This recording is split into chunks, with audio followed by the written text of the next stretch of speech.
Alice Johnson was a popular teenager at Ridgewood High School in suburban Chicago. At 16, she was known for her vibrant personality and talent in school activities. Alice was an exemplary student, a member of the cheerleading team, and had an enviable circle of friends. Her life seemed perfect. It was an important day at school as a big presentation was happening in front of the entire school community and families. Alice had rehearsed for weeks for her opening speech, representing the cheerleading team in a regional competition. The auditorium was packed with students, teachers, and parents eagerly waiting. "Good afternoon, everyone. It's an honor to be here today to represent our school," Alice began confidently. But as she spoke, she started to feel a slight dizziness. Trying to ignore it, she continued her speech, but the sensation quickly worsened. Suddenly, her words began to falter, and she felt extremely weak. Before she could understand what was happening, Alice fainted on stage, to the horror of everyone present. The auditorium filled with murmurs and shouts of concern. Martha and John, Alice's parents, rushed to the stage while teachers called an ambulance. Alice was rushed to the hospital, where doctors began a series of tests. Martha held her daughter's hand, trying to calm her own nerves, while John spoke with the doctors, seeking answers. After hours of anxious waiting, the doctor finally came with the results. "Mr. and Mrs. Johnson, we have some concerning news. Alice urgently needs a kidney transplant," he said gravely. Martha and John were in shock. "A kidney transplant? How is that possible?" "She's always been healthy," John asked, trying to understand the situation. "Unfortunately, the tests revealed a severe kidney condition that needs to be treated immediately. We need to find a compatible donor as soon as possible," the doctor explained. Alice, still weak, heard the conversation and felt a mixture of fear and confusion. "Mom, Dad, what's going to happen to me?" she asked, tears in her eyes. Martha hugged her, trying to be strong. "We'll do everything necessary to save you, honey. Don't worry. We'll find a donor," she said with determination. While Alice was stabilized in the hospital, Martha and John began the desperate journey to find a compatible donor. They knew time was crucial and would do anything to save their daughter's life. Little did they know this search would reveal deep secrets and change their lives forever. As Alice remained in the hospital, undergoing treatments to stabilize her condition, Martha and John stayed by her side, anxious and worried. The doctor approached them with a grave expression. "Mr. and Mrs. Johnson, Alice's situation is critical. She needs a kidney transplant, but the waiting list is long, and it could take a long time for a compatible donor to become available. I recommend considering all possible options, including looking for biological relatives who might be compatible." Martha and John exchanged worried glances, feeling the weight of the doctor's words. "But all the relatives we could contact weren't compatible," John said, his voice trembling. The doctor sighed and looked at them seriously. "I understand. Do you know if Alice has any biological relatives we can contact?" Martha and John exchanged another hesitant glance. Finally, Martha took a deep breath and said, "Doctor, Alice is adopted. We've never told her about it, but now it seems we have no other choice." The doctor nodded, understanding the delicacy of the situation. "In that case, finding her biological parents may be our best chance. You need to tell Alice and decide how to proceed." With heavy hearts, Martha and John went to Alice's room. She was lying in bed, looking fragile but still with a spark of curiosity in her eyes. Martha held Alice's hand and said softly, "Honey, we need to talk about something very important." Alice looked at her parents, sensing the seriousness in their tone. "What happened, Mom?" John took a deep breath and began to explain. "Alice, you know we love you very much, right? We've always loved you and always will. But there's something we need to tell you. You were adopted when you were a baby." Alice was silent for a moment, absorbing the information. "What does that mean?" she finally asked. "It means your biological parents may be out there, and we need to find them to help you," Martha said, tears in her eyes. "You need a kidney transplant, and they may be our only hope." Alice was shocked, not knowing how to process all this new information. So, my real parents are out there? How come you never told me? John nodded, holding Alice's hand tightly. Honey, we didn't know how. With Alice's condition worsening, John and Martha decided to hire Sarah, a private investigator, to help find Alice's biological parents. Sarah, after days of investigation, finally got a concrete lead on Alice's biological parents. She found an old police report about a young woman named Anna Thompson, who had reported her daughter's kidnapping 13 years ago, around the same time Alice was left at the adoption agency. Determined to solve the mystery, Sarah picked up the phone and dialed the number she had found in the records. After a few rings, a woman's voice answered. Hello? Hello, is this Anna Thompson? My name is Sarah, I'm a private investigator working on an important case that may involve your missing daughter. Anna was silent for a moment, processing the words. What do you know about my daughter? Her voice was shaky, filled with hope and fear. Anna, I believe we've found your daughter. She's alive. Can you meet me tomorrow in Chicago?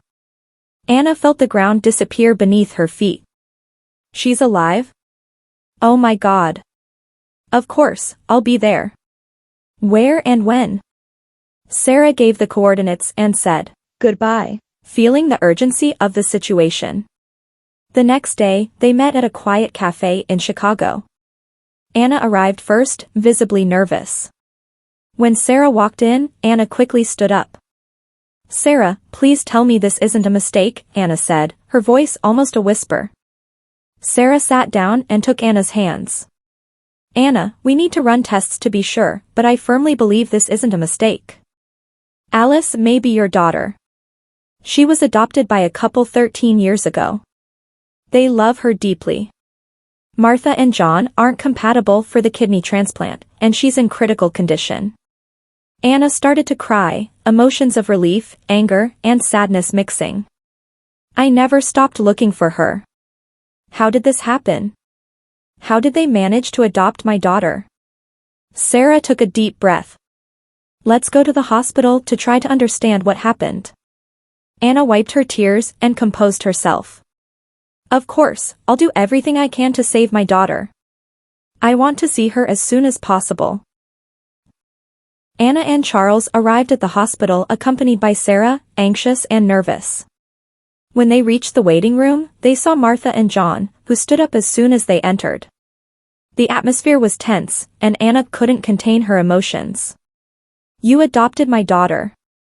How could this happen? Anna said, her voice full of pain and anger. Martha tried to respond, but the words failed her. John stepped forward. Anna, we didn't know. When we adopted Alice, we thought we were doing everything right. We never knew she was kidnapped. Charles, visibly angry, intervened. You fed the black market of adoptions. Didn't you bother to check the adoption agency? John sighed deeply. We understand your anger, Charles. And we deeply regret it. We just want to save Alice. At that moment, Alice, who had been listening from the hallway, entered the room. What's going on here? I was kidnapped? My adoptive parents didn't know anything? Anna ran to Alice and hugged her, tears streaming down her face. Yes, dear. I'm your biological mother. You were taken from us, but we never stopped looking for you. Alice looked at Martha and John, her eyes full of pain and confusion. You really didn't know? Martha, with tears in her eyes, shook her head. No, Alice. If we had known, we would have done everything differently. We just want you to be okay.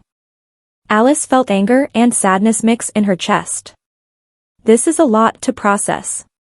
I don't know what to think. Anna, still crying, held Alice's hands. My dear, we never gave up on you. We're here now, and we'll do everything necessary to save your life. Alice stepped back a bit, trying to process everything. I need some time. This is too much to absorb. The four adults remained silent, respecting Alice's space as she tried to understand her new reality. The young girl knew her life would never be the same, and everyone there was willing to do whatever it took to help her.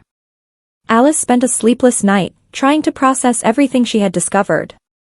Emotions were running high, and she felt lost in a whirlwind of contradictory feelings.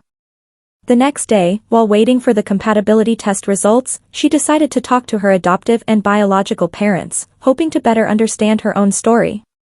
In the hospital waiting room, Alice called Anna, Charles, Martha, and John for a conversation. They all sat in a circle, the tension still palpable in the air.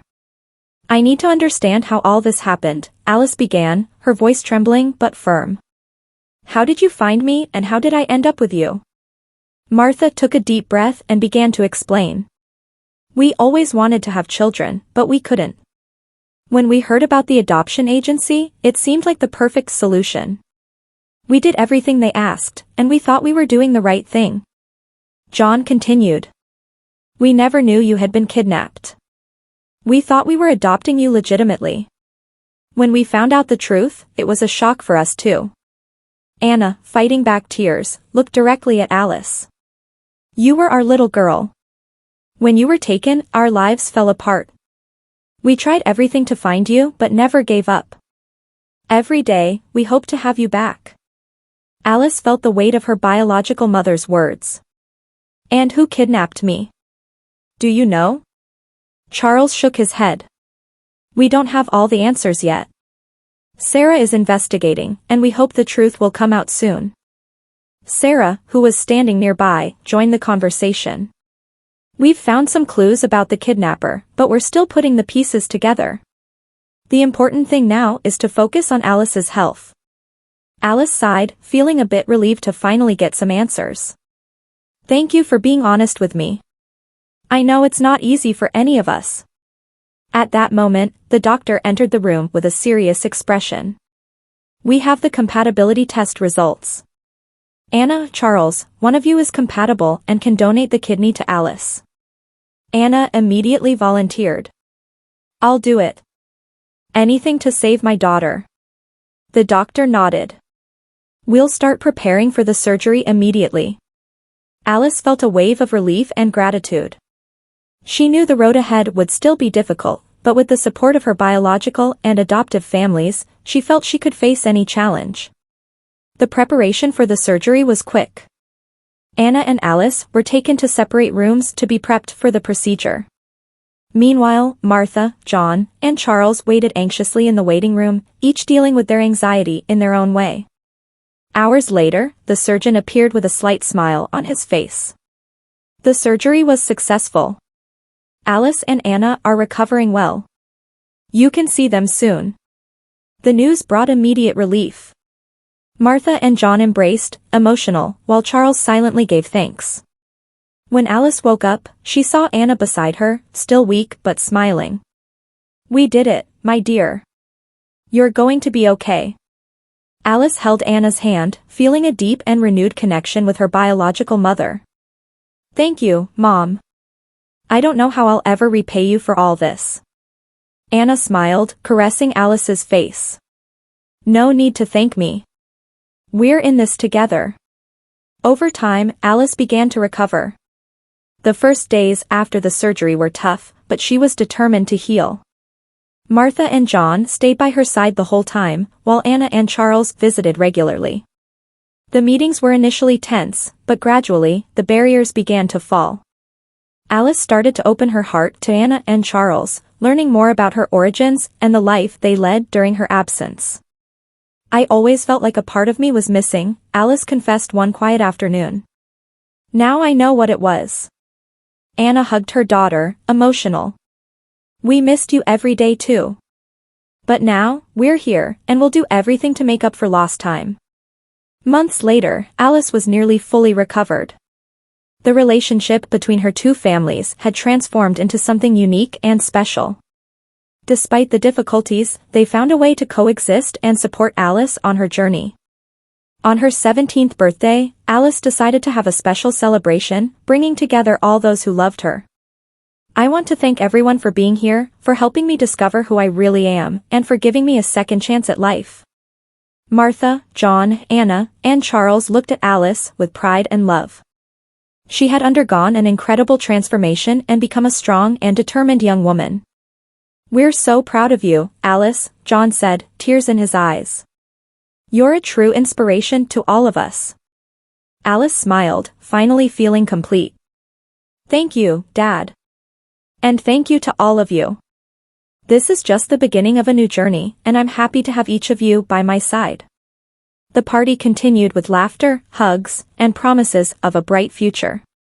Alice knew that despite the challenges, she was surrounded by love and unconditional support. And so, with her biological and adoptive families by her side, she was ready to face whatever the future held. Dear viewers, if you enjoyed the story, please support the video by liking it and subscribing to the channel.